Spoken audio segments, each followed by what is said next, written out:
Hello, welcome to the Record Celtic podcast. My name is Daniel Cott. I'm delighted to be joined by Record Sports' Michael Gannon. Mick, how's it going? I'm very well. I'm glad the international break's happening. We all get a chance to have a break. Things are all quiet, aren't we?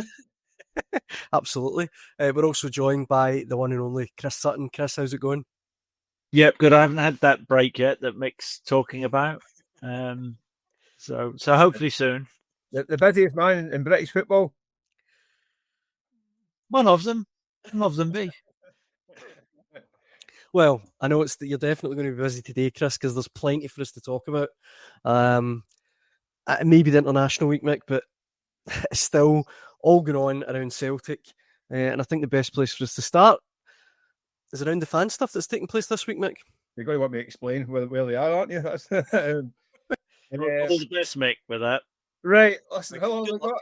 Right, so obviously the Celtic Fans Collective, this unified band of supporters groups and disgruntled supporters, have had a meeting with the club on Monday night with Michael Nicholson and Chris Mackay, Chief Executive and Chief Finance Officer. It doesn't seem to have gone particularly well. I don't think that the punters have been appeased in any way.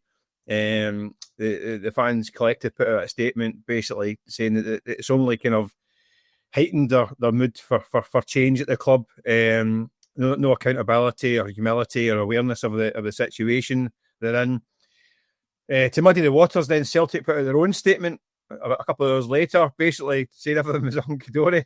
They basically admitted that mistakes had been made and lessons had to be learned. And they said they were listening to the fans and hope that they can improve communication and all that stuff. But obviously, the reality lies somewhere in between. We've not seen the minutes to the meeting yet, and even that one, I think that would be contentious. It might be 2 sets of minutes. It could be different versions of events. How can you have 2 sets of minutes? Just educate me on that, Mick. I thought the minutes were the minutes. Actually, I don't know if there's an independent minute taker. I don't know how it was. I don't know how it was held. I've not been in many kind of these board meetings or crisis talks or summits. I don't know. I think what is clear is that there's not going to be any kind of any truce anytime soon. I think Celtic fans are still clearly not appeased by this meeting. There seems to be a kind of the board seem to be kind of entrenched a wee bit in their kind of listen. We're doing okay. Mistakes are made, but we're doing the right thing. They're the right guys in position and all that stuff. Celtic fans, these guys want heads on plates, don't they? They want Peter Lawwell out. They want Michael Nicholson out. They want Chris Mackay out. They want everybody out. Is that going to happen? Is that change going to happen? I can't see how that happens. But now it's going to be the next stage. There's going to be protests and displays and all these kind of things. I think it's going to rumble on for the rest of the season. It looks things. I don't know how it's resolved. I don't know. You think, Chris? How's this? How do they reconcile? I agree with everything that Mick has said unusually, but first of all, I do think that dialogue is a good thing, and it is whatever anybody says, and who knows what will come out in the minutes, because there are contrasting views, massively contrasting. Really, I think the whole sort of the anger at the start of the meeting would have probably been from the supporters groups that the horse has already bolted, and we're having this meeting now, and the work should have been done. The stuff about the club not taking any responsibility. In fairness, the statement which was put out by the club last night, they did actually own up to mistakes and recognise concerns and the frustration of the support and what have you. Maybe that was the statement which they should have put out a few weeks ago, sort of holding the hands up. That would have, I think that would have been more timely than sort of, as I said, after the horse has bolted. But it's where it leads to and where it goes. And as Mick said, I think he's right. I think that the supporters want to see, a head or heads on sticks, and I don't think that necessarily will happen. And I don't see it. I don't see the fan anger going away at present, which isn't a good situation for the club to be in. I mean, you can see from on the screen, this was the Celtic Fan Collective statement last night, and just down at the bottom, You can see the statement. The meeting produced no tangible outcomes. Many participants left with the view that the club's leadership remains detached from the concerns of its supporters and reluctant to confront the need for change. So, as Chris says, Mick, this isn't going anywhere anytime soon, is it? No. It's I think what's going to be a big problem is this season is that sometimes Celtic fans will get angry about certain transfer windows and certain situations, but what happens is there tends to be results kind of take over, and it kind of starts to kind of fade a wee bit. I mean, when they start winning the pitch and picking up trophies now and again, it starts to kind of fade until the next time. What I think the problem is this year is that I think they're in for a bumpy ride. I think this squad is ill-equipped, especially for Europe. I think that's going to be a bit of an ordeal in the Europa League. And I think there's going to be slip-ups in the league. I said before, I think this year's title will probably win. I think this will be a kind of 84, 85-point season rather than the kind of 95, 100 they've got used to, which means it might be competitive, whether it's Hearts or whether it's Rangers, depending on how they get their house in order, we don't know. But I think it's going to be a bumpy ride. And every time there's a bad result, this is going to flare up because everything that happens from now until, especially till January, is going to be a result of this botched window. So every time they lose, it's going to be because they've not got a right winger. Every time they get beat in Europe, they're going to say, well, because they won't win fit striker and he might not be fit at certain occasions. Everything, all roads lead back to the summer. So the sins of the summer are going to haunt them at least until January. What the fans can only hope is that the message has been received by the board. They might not admit too strongly in public to being a complete mess of it, because if they do, they need to quit. I mean, if you're that bad, you need to go. So you've got to kind of hold a line at some point. But they can only hope for fans is that they learn the lesson, and in January they go out early, hit it hard, and fix it. That's the only way to kind of fix it. But in the short term, until January, it's going to be nothing but gripes and moans and protests and angst, I think. How likely do we think that will happen in January? Well, January is. I mean, that's the be all and end all, isn't it, for Celtic, as Mick has explained, because this is going to rumble on, and you know. So, for example, in previous seasons where Celtic fans have had a gripe about the lack of activity and the lack of signings coming in over the summer, they're not qualifying for the Champions League because of the dominance domestically and Celtic finding a way to perform to a certain level. Things have settled down, but because, as Mick is saying, because at this moment in time, Celtic are a dull watch. Like, you know, that they're absolutely a dull watch. It isn't attractive football, which we're seeing at this moment in time. So, you know, there's going to be these grumps and gripes up until January, and then Celtic have to act, and that, you know, they have to act decisively in the transfer window. And I think it's so big for the club, January. But in terms of what we're seeing at this moment in time, the Europa League, I mean, you know, yet another struggle on Thursday night. I mean, everything is sort of the perfect storm at this moment in time, in terms of you know, what's going on at the higher end of the club with the supporters, and then you've got the playing side, and you know, you've got a group of players who, for whatever reason, are miles off what they were last season, aren't connecting, aren't clicking, and you know, I don't know. I mean, how many players? I think we may have spoken about this at the weekend, Nick, in the column. I mean, how many players from last season have hit the levels which they did last season? And that would be a real concern. Is there any? Well, that's the thing. I mean, you look at the Celtic squad, and in recent years, it's been a kind of young, hungry squad full of assets. You're now looking at Kasper Schmeichel turning 39 next month. People questioning Callum McGregor at 32. Kieran Tierney, fitness questions. The striker, Iniacho, 28, but not played a lot of football in the last 2 years. All of a sudden, Celtic look a kind of slightly kind of vulnerable physically in terms of the squad as well. I mean, it's a kind of aging, kind of creaking side at the moment. And that doesn't lend itself to kind of the fast-flowing, powerful football. The kind of it's kind of the ethos of the club and Brendan Rodgers' kind of strategy. So it's a bit of a problem for me, I think. It's going to be a bit of a struggle.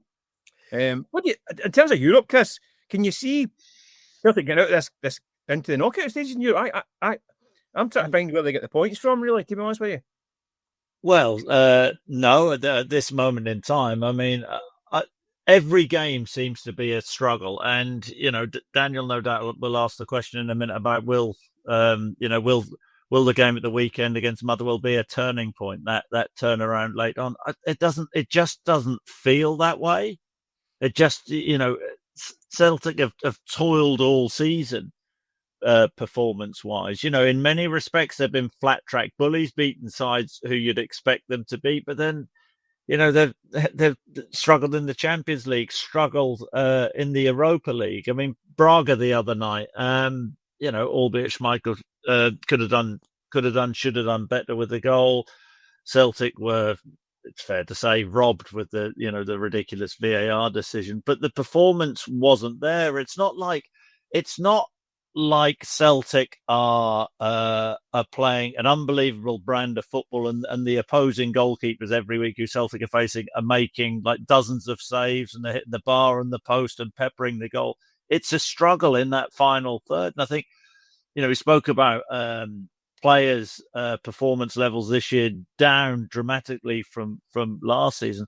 I think that Brendan, because of that, doesn't know what his best team is. You've then got the left back situation. Kieran Tierney sort of miles off it. There's an argument with Sarachi coming in that Celtic have a better balance to the team because he can play that inverted role. I'm not going to argue with that. And then Brendan's probably thinking, well, as he did, last week, Kieran will be suited, better on that left-hand side as a centre half.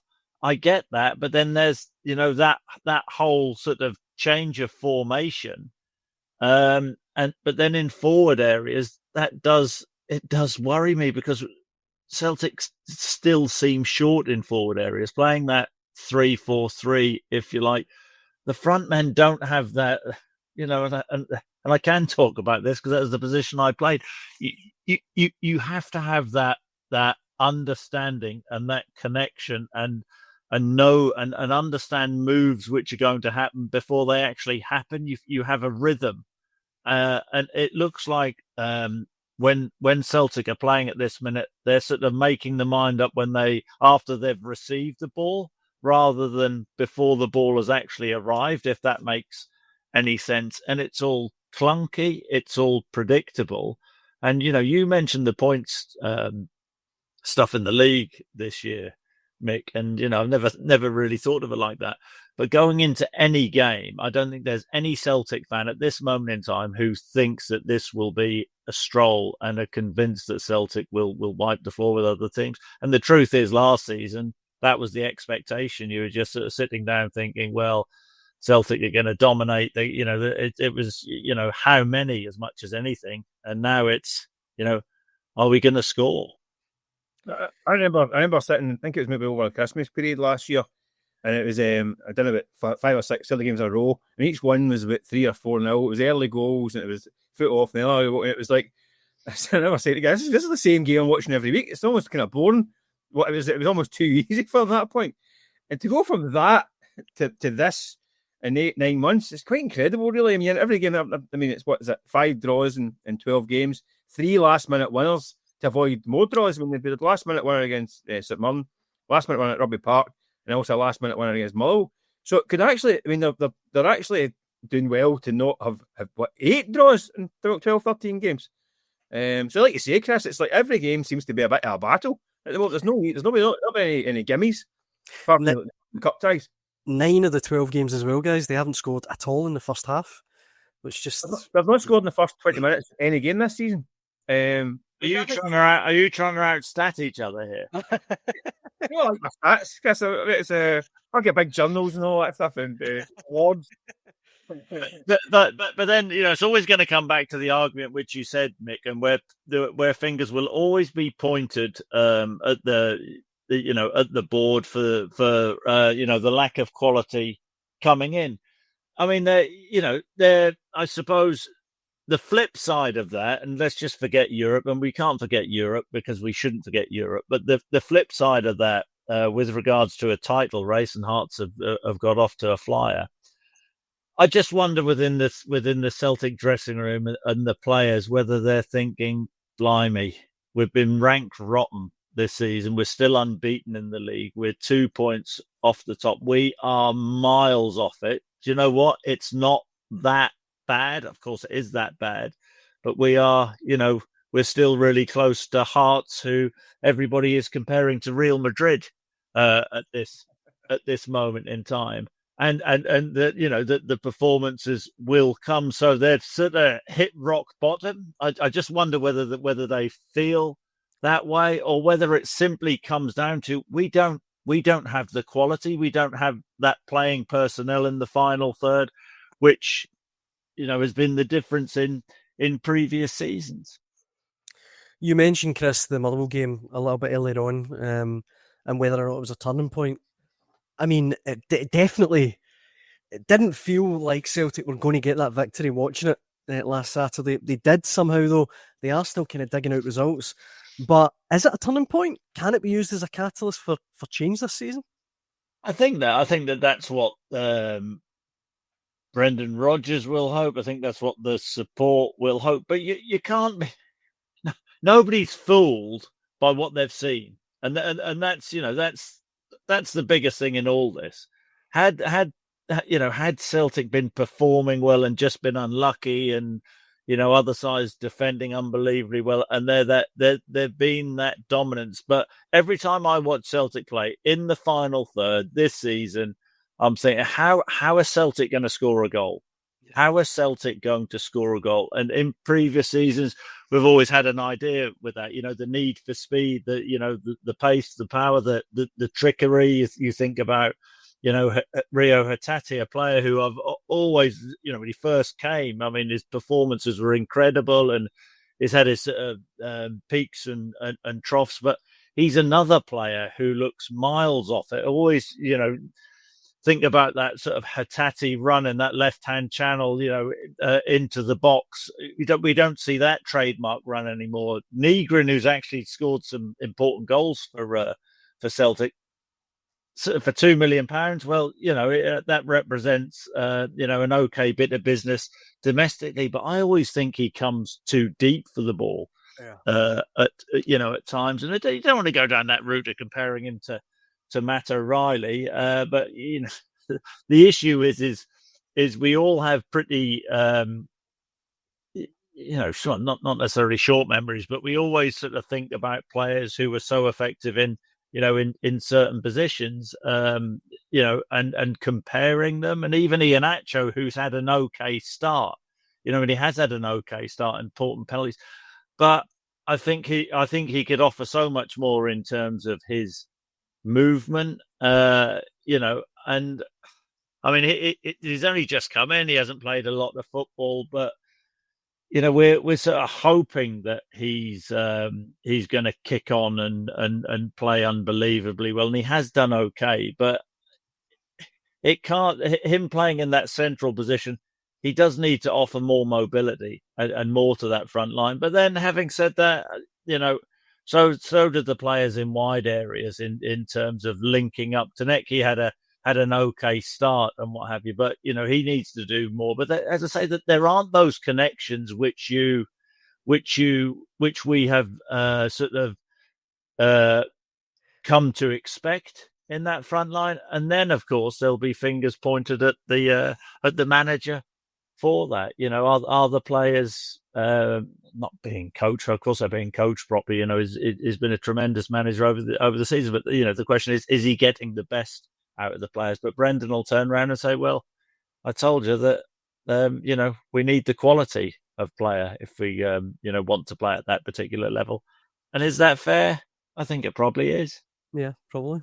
Mick, you mentioned a little bit earlier on about Callum McGregor. I want to get both your guys' take on this. I know social media is far from the be-all and end-all. The last couple of Celtic games, he's been taking a lot of stick from Celtic fans on social media. How do you guys see his performances this season? Is it a bit of a dip, if it's a dip at all? I think I must admit I'm slightly kind of amazed sometimes at the kind of the reaction of some supporters to guys who have been absolutely outstanding for such a long period of time. I think Callum McGregor is struggling a wee bit because of kind of the destruction around him. I mean, I don't know what Chris thinks. I mean, people are saying, "Oh, he's taking the safe passes, pass the ball back all the time, and he's driving people nuts a wee bit." I just don't think he's got some of the trust yet in some of his teammates, because I think a lot of times he's passed the ball. I mean, I'm thinking early in the season, I'm thinking guys like Yang and all that stuff. He's passed the ball into feet. They're losing the ball. Who's mopping up the mess? It's Callum McGregor. So if you're doing that 3 and 4 times a game, running 50 yards to mop up a mess, that it's not your problem. It shouldn't be your problem. I just think you're going to be naturally thinking, well, I'm not doing that again. If I pass the ball to him, I'm going to end up running 50 yards to try and clean up this mess. I just think, I don't know if that's kind of got into his thinking. People, it's like, as soon as you hit 30 in football, people, anytime you get a bad pass, it's because of his age. I mean, it's just always it's always thrown at people. It's happening now with Schmeichel as well. But I still think Callum McGregor is still the best midfield player at Celtic by a distance, still the best midfield player in Scotland by a distance. Is he his best at this point in time? Probably not. Is it understandable? I would probably say yes too. I don't know. You think, Chris? I think that he's on a different level to any other player in the Celtic team. That's my view. I think it's the players around him. I don't think Callum McGregor will ever lose that ability in terms of his awareness and that first quick pass. I think there are players in the team currently who are hiding, and that kills the flow. You can't tell me that I mean, the other thing is opposition. Opposition realise if they can snuff Callum McGregor out, then Celtic are average. And the truth is they're average with him in the team at this moment in time, because they're finding a way of not giving him that freedom. And his brain, his football brain works much quicker than every other player in the team. And I think there hasn't been that flow because of what is happening around it. And we will see, I've got no doubt about that. We will see eventually Callum McGregor will have to call it a day, and Mick's right. Once you hit 30, people think you're always sort of on the, on a downhill slope. But eventually we'll see Callum McGregor in years to come. He will slip out of the team because, physically he won't be at the level which he once was, and that happens. But, we've spoken about this before. His position in the team, he's virtually irreplaceable. But Callum McGregor is absolutely not the problem for Celtic. It's basically everybody else around him who is the problem. Would you think a slight change in kind of formation might help Callum McGregor? No. I'm just thinking with like a kind of a second, especially in Europe, like a second man alongside him, like a 4-2-3-1. Yeah, well, I didn't realise you were going to go down that route, Nick. Well, I mean, but what? No, so we spoke before about Greg Taylor, and I've criticised Greg, in the past for certainly at the highest level defensively.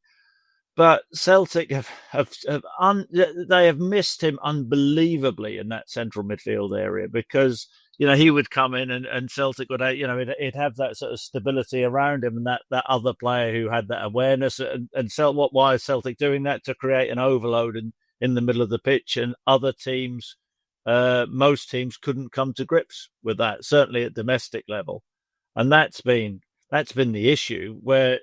You have to look and you think Tierney coming back has created its own problem for Celtic, where you could say is an upgrade on Greg in 1v1 situations, but certainly when Celtic are building with the ball, and that has really affected Celtic's build-up, and that has really affected Celtic's attacking prowess. Absolutely. Guys, before we wrap up, I know this is the Record Celtic podcast, but it's been a very eventful week across the city. Russell Martin became the latest Rangers manager. Brendan Rodgers saw off. Mick, how will it affect Celtic, if it will affect them at all? Is it good news? What do you think? Well, listen, Celtic, I've just spent about 25 minutes going through all the problems Celtic have got. I think they should concentrate on their own issues. What I think is that Rangers can't possibly be as poor as they've been this first part of the season. So whoever's coming in, you'd expect to be some sort of upturn. What have you heard, Mick and Daniel? Because you guys are in the know. I mean, who are we expecting? I mean, you've got you guys have got your finger on the pulse.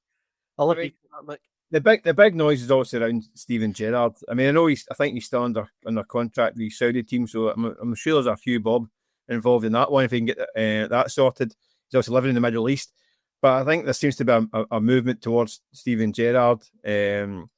He's obviously he's kind of wingman. We listened to Gary McAllister, Jermaine Defoe, kind of batting their eyelids, talking about the prospect of joining them at Rangers again. Be very coy about it, but it sounds as though they're mad keen. So I think, the Rangers fans need a hero. I mean, need somebody who's going to walk in with goodwill. I mean, Russell Martin walked in there and had zero goodwill. I mean, they were antagonistic right from the start. So he's up against it from day one, and then unfortunately he couldn't get the results he needed to win them over, and it just got poisonous and toxic. So Rangers need some guy who's going to come with a lot of goodwill. And Steven Gerrard fits that bill. Interesting from a Celtic point of view is wasn't Gerrard. I mean, obviously, he won he denied Celtic the fabled 10 in a row season, albeit it was a COVID season and a lot of weird things were happening that year. His previous 2 seasons, there was signs of progress, but as people forget, he came close to getting the old tin tack himself. Yep. I can remember a game against Hamilton when Hamilton at home, lost at home, and there were calls for his head. I think the shutdown came at a decent time for him. But he's got that kind of gravitas, that kind of star status, and the aura about him, a bit of clout that he would win over dressing room quite quickly. I think Gerrard seems to be the one that's jumping out.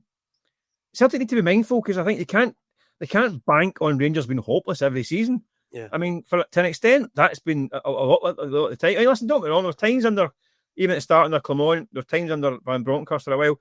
Michael Beale had won. I think he's unbeaten his first 30 games, something like that. So they've had times when they've looked semi-decent, got to a European final. But by and large, Rangers have kind of been out the picture a lot of times. I mean, they've been pretty hopeless. Made life easy for Celtic. So they can't assume that's going to be the case all the time. And that's what, back to the fans thing, that's what the fans accuse the Celtic board of, just happy enough to stay above Rangers. That's a low bar in the last kind of 10 years. So Celtic do need to actually ignore Rangers and get their own house in order. But being mindful that at some point they're going to get it right. I do wonder as well, guys, that if the call went to Derek McInnes at Tynecastle, how that would go down, whether he'd be tempted by it. Who knows? But I think he'd be. I mean, look, Chris, what do you think about Steven Gerrard? I mean, the stat goes about he won 1 trophy in 10. Was it in 10? I thought that was in 9. I think you're doing him a disservice there. Was it 10? He left in the September. I don't even class that as a losing. Come on, Daniel. You're better than that. Come on. Listen, guys, facts are facts. 1 in 10. Yeah, go on, Chris. Well, Callum Davidson won more than him, didn't he? In that. Look, so yeah, I mean, Steven Gerrard coming back. The one thing where, and I get the sort of a lot of Rangers fans' love for him because of stopping Celtic winning 10 in a row. The new Rangers manager can look at this in a couple of ways. Whoever it is, what is he taking over? And that would be a concern. But then looking across the city, how strong are Celtic? And was it 9 points at this moment in time? I honestly don't think that it's impossible for Rangers to win the league this season. I think that just based on what I've seen from Celtic this season, January is the unknown. We've spoken about it earlier. Celtic just need to concentrate and put their own house in order and win games and try and get a rhythm and momentum. We haven't for the first time ever talked about Brendan Rodgers and the possibility of whether he's going to stay on or not. I mean, that tells you how how things are at this moment for Celtic and Rangers. But that would the new Rangers manager will go in and say this squad isn't good enough. I know there's just been a big overhaul at Ibrox and lots of players coming in, but their squad isn't good enough. So what's he going to say? I want 25, 30 million to spend in January. And I think and this is only off memory, my memory's terrible. If you look at the squad that Steven Gerrard inherited, and then they brought in the likes of Goldson, Ryan Kent, Jermaine Defoe? Can Rangers recruit at that level again? Because that is what he will be demanding. He won't want to come in and fail. And I just wonder also the fact that Russell Martin loses his job after 7 league games. There'll be a lot of Rangers fans out there who will think that they can still win the league from this situation. But Rangers, what have we found out, or what have we sort of always known? Rangers and Celtics, managing Rangers and Celtic isn't really a project. Football, the fans don't look at it like that. It's not a project. It's about winning. And he'll want to give himself the best possible chance. But I don't know, Mick, Daniel, you'll know better than me. Can Rangers afford to spend another 25, 30 million in January? Can they, are they going to be patient and sort of hold their hands up and say, well, it's going to be difficult for us to win the league this season, but we're going to have to really go again next summer. The one thing which I think isn't in doubt is Steven Gerrard. Because of his clout and reputation in the game, I do think that he can attract a high-profile player or two. That's something he did first time round. I think that's a good thing. If he does come in for Rangers and from their point of view. But there's so many ifs, with it. But if I was looking at that Rangers squad, I would be, worried about getting a tune out of them before January when things can change. But I would also look at Celtic and think, what an opportunity. And I think that's where there's been a lot of anger amongst the Rangers support. You think, well, if there's ever been a season when we can topple Celtic, they, watching Celtic play this season, they'll view this as maybe a missed opportunity. Yeah. Well, whatever happens, guys, we'll have you covered here on the Record Celtic podcast for all of the latest Celtic news. But for now, I think that brings us to the end of this week's podcast. Mick, Chris, it's always a pleasure. Thanks, Daniel. Enjoyed that. Right, Chris, you go and relax and enjoy your days off. Yeah, you've got some fun. You enjoy that, Chris. You have a good time. And we'll be back for the Record Celtic podcast next week. Hope you can join us then. Cheers.